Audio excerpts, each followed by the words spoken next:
Hello, class. I think we need to talk about how these Gothic gowns are made. Uh, Most of you are probably into basic sewing, like making regular clothes.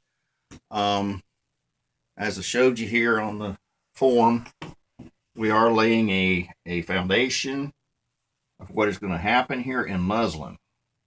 Now, this will be taken off and done what's called trude, and you'll take these lines and you'll put them down to make them straight. You'll use all these tools we got up here, your scales, your hip curves, and curve, and all that. That'll all be used. And I will show you this eventually when we do get to it. This skirt, by the way, does not go with this.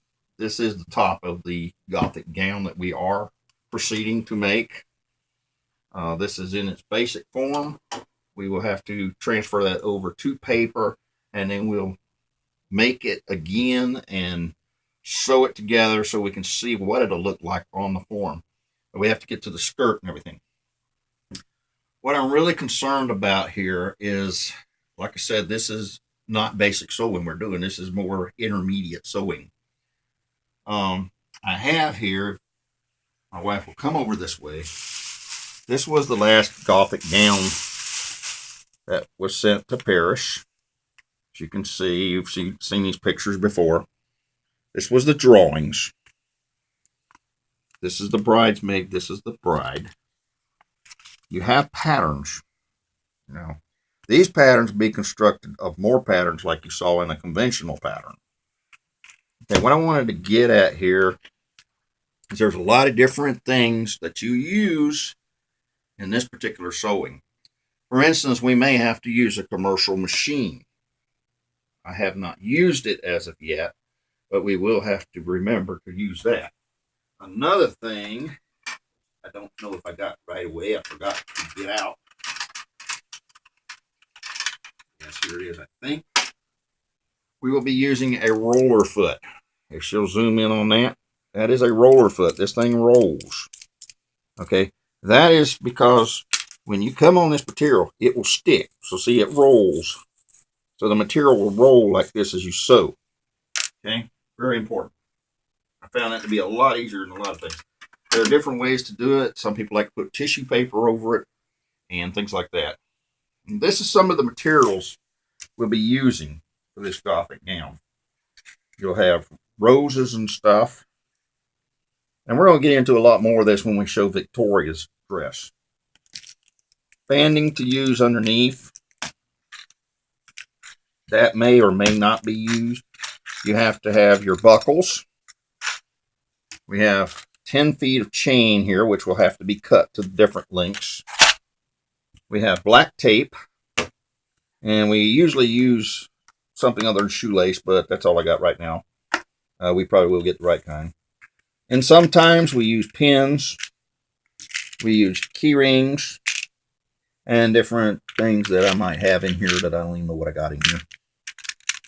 Folks, I have to be honest with you, I haven't made one of these since the Project Runway audition, which is Victoria's dress over there.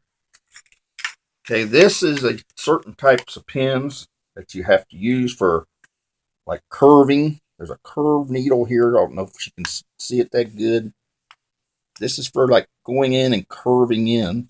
You got big needles that take thread through. On your machine and your sergers, you're going to have to use 16 to 18 regular needles, not ballpoint. Ballpoint will not work. It has to stick in it. Now, this cloth is very unforgiving. It will make marks when it's put. Now, here is an actual piece of one that I had tore apart. You can see we have to take the loop, put it through this. There's a lot of sewing, a lot of hard sewing here. You can break needles real easy. You can even break the serger plate right here. This will break real bad. And the thing about the serger plate is it has got two needles sticking out like that. And if you break them needles, it won't serge right. Another thing is the cloth. This is what we would be working on. This is slicker. She'll zoom in on it. It's very much like a raincoat. That's what we'll be sewing on. Very hard to sew on. Very, very hard to sew on. This is the lace we will probably be using if we don't get into another type of lace. We don't know exactly where we're going with this yet. This lace, see through it. And as I said, we are working on this particular dress right here. You're going to have windows in here. Now, I have not quite figured out how we're going to do this yet. We are still trying to figure out how to do this. We will find that out as we drape the dress. Do you know of anything I left out? You can talk. She don't think she can talk, but she can. She has to keep me straight sometimes. And then I guess Manny and Victoria keep me straight too. A little humor. Manny humor there. The black tape is used basically to hold things down. You may have to hold the things in place underneath here while you sew through here. And you may not be able to use the machine through here. You may have to hand sew this. There's different ways you can do this. You can do it with loops. You could turn around and do it with this kind of material and just make loops of it. Or you could do eyelets, which I don't have anything to show. Well, it'd be like these. Well, this is snaps. This is another way. But I found that these don't hold up good. And that'll be it for this video. The next video, we're going to maybe take Victoria's dress apart there and show you how that's put together so you get an idea of what we're getting into. This is very hard sewing. Okay? All right.